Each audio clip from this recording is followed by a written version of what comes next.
कोणाशी बोलत आहात याची भान आहे का? मी एवढी संपत्ती आमच्या प्रजेकडूनच गोळा केली तुम्ही. हे खरं आहे की ही संपत्ती प्रजेकडूनच गोळा केली आहे, पण त्याच्या बदल्यात मी त्यांना त्यांचा मोबदला दिला आहे. रात्रीला दिवस करून पायी जमवलेले आहे. कोणाची लुबाडी नाही. कात कसं केले आहे, कष्ट उपसले आहेत आणि ते सर्व माझे व माझ्या कुटुंबाचे कष्ट आहे.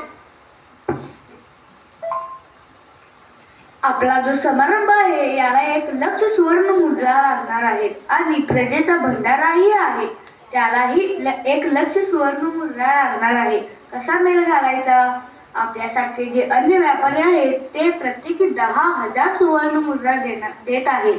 आपणासही तेवढेच द्यावे लागतील, अन्यथा आमच्या राज्यात व्यापार बंद करा. मी भंडारासाठी 10,000 सुवर्ण मुद्रा देऊ शकतो, पण मंदिरासाठी नाही. क्षमा करायला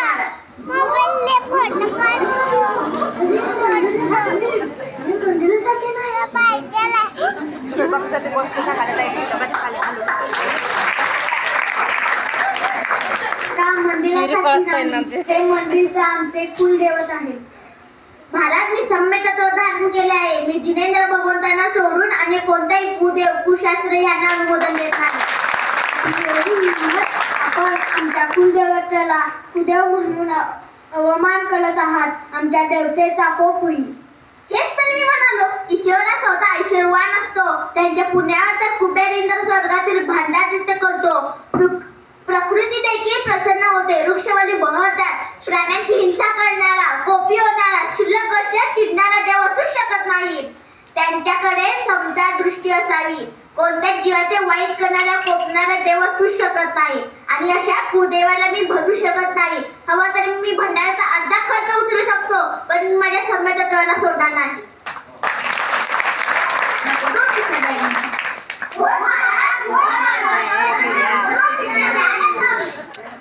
मग आपल्या उर्मट आणण्याला शिक्षा होऊ शकते. मग पाया पडा, माफी मागा.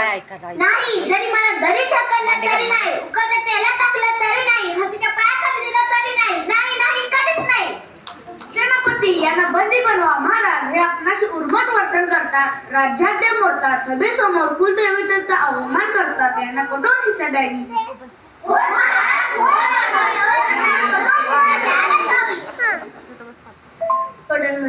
आपण अत्यंत धार्मिक आहात.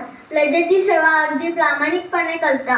कोणताही माया, प्रचार, कपट, फसवणूक करत नाही, हे आम्ही जाणतो. शिवाय तुम्ही भंडाराचाही अर्धा खर्च उचलायला तयार झाला आहात. तेव्हा लाजा न मोडल्याची शिक्षा म्हणून आपण पूर्ण भंडाराचा खर्च उचलावा आणि आमच्या कुलदेवतेची हात जोडून माफी मागावी. पूर्ण भंडाराचा खर्च मला झेपणार नाही, तरीही माझी संपत्ती विकून भंडारा करेन, पण कुलदेवताची हात जोडून माफी मागू शकत नाही. मी खरं बोललो आहे. अवमानकारक काही बोललो नाही, त्यामुळे माफी मागण्याचा प्रश्नच येत नाही. महाराज, यांना दया दाखवू नका. हा राजद्रोह आहे. हे केव्हाही शत्रू राष्ट्राची हात मिळवणी करतील आणि आपल्याला धोका देतील. नाही, हे कधीच शक्य नाही. मी केवळ माझे उलटपालट करत आहे. हे बघा तोडरमलजी, का स्वतःची आणि कुटुंबाची दुर्दशा करून घेत आहात? फक्त हातच जोडायचे आहेत. इतका अहंकार मला नाही. ऐका, फक्त हात जोडा. तुमच्या सर्व शिक्षा माफ करेन मी. महाराज, मी श्वासात प्राण असेपर्यंत माझ्या व्रताचे पालन करीत राहील.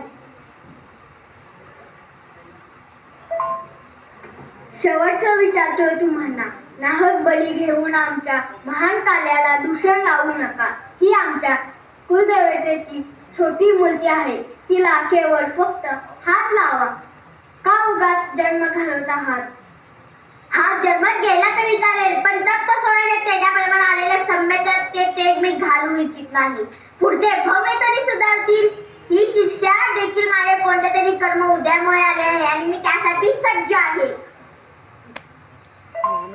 तर मग मृत्यूदंडाची शिक्षा भोगण्यास तयार व्हा. सेनापती, यांना हत्तीच्या पायाखाली द्या.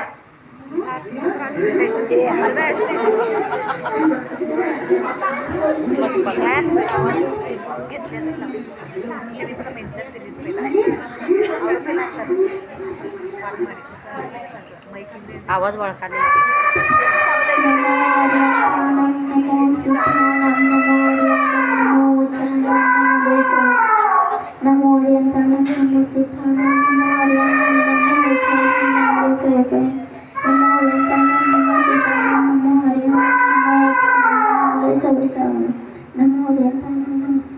पाहिलं का मंडळी, आपल्या व्रतात आढळसे तोडरमलजी मृत्यूला स्वीकारतात पण मिथ्यात्व नाही.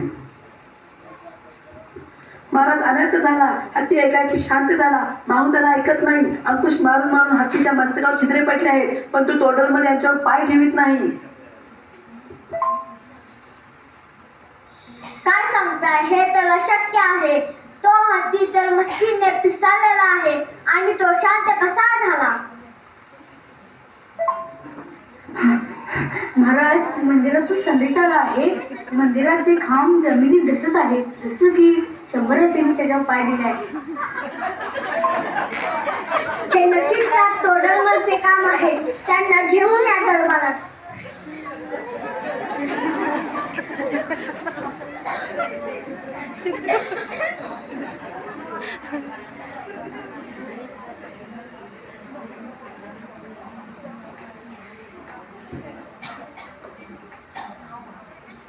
कोणती विद्या प्राप्त केली आहे तुम्ही की यक्ष कामास ठेवला आहे आमचे मंदिर पाडायला?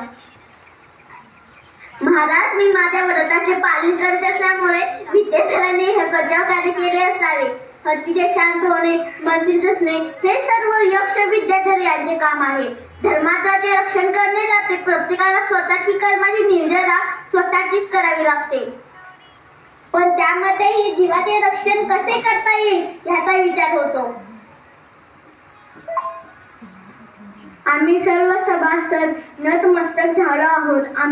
आम्ही आजपासून सम्यक्त धारक करीत आहोत. धन्य आहात तुम्ही आणि तुमचे सम्यक्त.